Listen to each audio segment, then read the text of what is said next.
انسان اپنے جسم اور اپنے ساتھ لگی ہوئی گندگیوں کو، جن کی وجہ سے عبادت ہی قبول نہیں ہوتی، ان کو دور کرنے کا بطور خاص اہتمام کرے۔ ان میں سب سے پہلے پیشاب کی چھینٹوں سے بچنا، کیونکہ اگر یہ چھینٹیں جسم پر ہوں تو عبادت بھی قبول نہیں ہوتی، تو اس لیے بہت احتیاط کے ساتھ اس سے بچنا ضروری ہے۔ اسی لیے جو حکم دیا گیا وہ یہ کہ پیشاب کرتے ہی فوراً نہیں اٹھ جانا چاہیے، کیونکہ بعض اوقات کچھ حصہ یورینری ٹریک میں رہ جاتا ہے اور پھر وہ بعد میں ڈراپس کی شکل میں باہر آتا ہے، تو اس طرح کچھ لوگوں کے کپڑوں کے ساتھ لگ جاتا ہے یا اور جگہوں پہ وہ چلا جاتا ہے، جس سے نجاست مزید پھیلتی، گندگی پھیلتی ہے۔ اور اگر وہ آپ کے کپڑوں میں گر گیا اور وہ کپڑے آپ کے جسم کے ساتھ دوبارہ بار بار لگ رہے ہیں، تو آپ دیکھیے کہ اس کا نتیجہ کیا ہو سکتا ہے۔ تو تھوڑا سا رک جانا چاہیے تاکہ جسم پوری طرح صاف ہو جائے، پورا پیشاب باہر آ جائے۔ تو ایسی نماز جس میں طہارت کا اہتمام نہ کیا گیا ہو، جسم ناپاک ہو، تو نماز قبول نہیں ہوتی۔ تو آپ 100 دفعہ کہتے رہے ان صلاتی و نسکی و محیای و مماتی للہ رب العالمین، لیکن آپ کی صلاۃ اسی وقت اللہ رب العالمین کے لیے ہوگی جب اس کی پسند کے مطابق ہوگی، اور اس کی پسند کے مطابق کرنے کے لیے کیا ضروری ہے کہ اس میں سب سے پہلا قدم طہارت کا ہے، ناپاک چیزوں سے اپنے آپ کو دور کرنے کا۔ بررجز فہجر۔ نبی صلی اللہ علیہ وسلم ایک مرتبہ مدینہ یا مکہ کے ایک باغ میں تشریف لے گئے، وہاں آپ نے 2 شخصوں کی آواز سنی جنہیں ان کی قبروں میں عذاب دیا جا رہا تھا۔ تو نبی صلی اللہ علیہ وسلم نے فرمایا ان پر عذاب ہو رہا ہے اور کسی بہت بڑے گناہ کی وجہ سے نہیں۔ پھر فرمایا بات یہ ہے کہ ایک شخص ان میں سے پیشاب کی چھینٹوں سے بچنے کا اہتمام نہیں کرتا تھا اور دوسرا شخص چغل خوری کرتا تھا۔ یعنی ایک ایسا شخص تھا کہ جو ظاہری گندگی کا شکار تھا اور دوسرا اخلاقی گندگی کا، تو ان دونوں میں بھی ایک مماثلت ہے۔ پیشاب کی چھینٹیں بھی اڑتے ہیں نا، کپڑوں پہ پڑ جاتے ہیں، جسم پہ پڑ جاتے ہیں، اور چیزیں جو آس پاس کا ماحول ہوتا ہے اس میں بکھر جاتے ہیں، تو اس سے بیڈ سمیل کے علاوہ اور بہت سی خرابیاں لاحق ہوتی ہیں۔ اسی طرح جو چغل خوری وہ بھی گندگی کو پھیلانے والی بات ہے، اور اس سے بھی انسان اخلاقی طور پر نجس ہو جاتا ہے، ناپاک ہو جاتا ہے، اور اس سے فتنہ فساد بھی پھوٹتا ہے۔ جس طرح پیشاب کی چھینٹوں سے نہ بچنے کی وجہ سے نماز تو نہیں ہوتی، لیکن اس کے ساتھ ساتھ کئی بیماریاں بھی پھیل سکتی، کئی امراض بھی جنم لے سکتے ہیں۔ اسی لیے آپ دیکھیں کہ کئی امراض کی تحقیق کہاں سے کی جاتی ہے؟ پیشاب کے ٹیسٹ سے۔ یعنی انسان کا جو پیشاب کا اسپیسیمن ہے اس سے بہت سے امراض کا پتہ چلتا ہے، انسان کے جسم کی پوری کیمسٹری اس سے سامنے آ جاتی ہے۔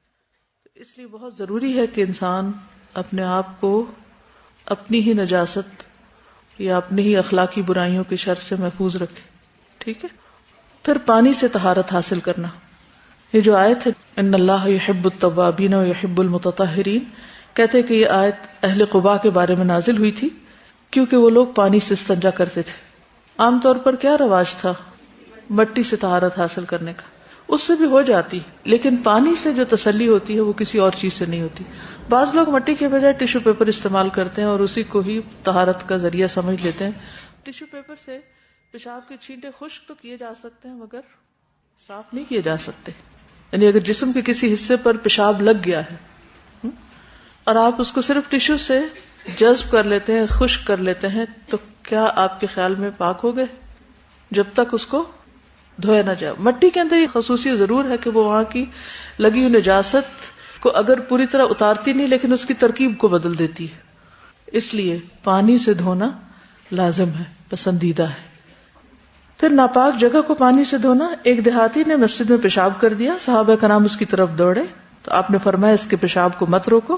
پھر آپ نے پانی کا ڈول منگوایا اور پیشاب کی جگہ پر بہا دیا۔ یعنی نہ صرف یہ کہ جسم کو بلکہ جس جگہ پر پیشاب ہو اس کو بھی دھو لینا چاہیے، صاف ستھرا کر دینا چاہیے۔ عام طور پر بڑوں کے ساتھ ایسی مشکل نہیں ہوتی، لیکن چھوٹے بچے یا بہت بوڑھے لوگ جو اپنا پیشاب کنٹرول نہیں کر سکتے، ان دونوں کے سلسلے میں پھر انسان کو مزید محتاط رہنے کی ضرورت ہے کہ ان کا بستر ہو یا پھر واش روم تک کا راستہ یا کوئی بھی اور جگہ جہاں ان کا پیشاب لگ سکتا ہو، اس سب کے بارے میں بھی احتیاط برتنی چاہیے۔ صرف اس میں ایکسیپشنل کیس چھوٹا بچہ ہے، لڑکا جو ابھی روٹی نہیں کھا رہا ہو یا کوئی سالڈز پر نہ ہو، تو اس کے پیشاب کی چھینٹیں اگر پھیل جائیں تو ان پر اگر پانی کا چھینٹا مار دیا جائے تو وہ کافی ہو جاتا ہے، لیکن لڑکی کا پیشاب یا کھانا کھانے والے بچے کا پیشاب جو ہے وہ نجس ہے اور اس کو دھونا چاہیے. اور دھونے کے لیے پانی کافی ہے، صابن ضروری نہیں. پانی پاک کرنے والا ہے، پاک کر دیتا ہے. صابن اس پہ مزید اس کو اچھا کر دیتا ہے. دودھ پیتے بچوں کے پیشاب کا حکم جو ہے حدیث میں آتا ہے کہ رسول اللہ صلی اللہ علیہ وسلم نے ایک بچے کو اپنی گود میں بٹھایا تو اس نے آپ پہ پیشاب کر دیا. آپ نے پانی منگا کر اس پہ چھڑک دیا، اسے دھویا نہیں، اور کہا جاتا ہے کہ یہ بچہ وہ تھا جو ابھی کھانا نہیں کھاتا. اسی طرح وہ لوگ جو ویسے صحت مند ہوں اور باقی ہر طرح کے چینٹوں سے بچتے ہوں، ان کے لیے یہ احتیاط لازم ہے کہ جس فرش پر وہ نہاتے ہیں اس فرش پر پیشاب نہ کریں، کیونکہ بازو کا تو پھیل کر ادھر ادھر رہ سکتا ہے. نہاتے ہوئے جب صاف پانی کا چینٹا اس پیشاب کے ساتھ ٹکرائے گا تو پلٹ کے واپس آپ پر بھی آ سکتا ہے. تو نہانے کی جگہ کو اور پیشاب کی جگہ کو الگ الگ ہونا چاہیے.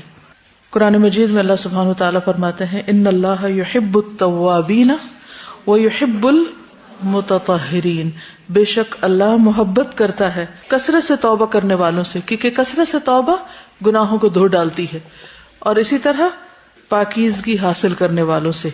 متطہر کی جمع ہے متطہرین.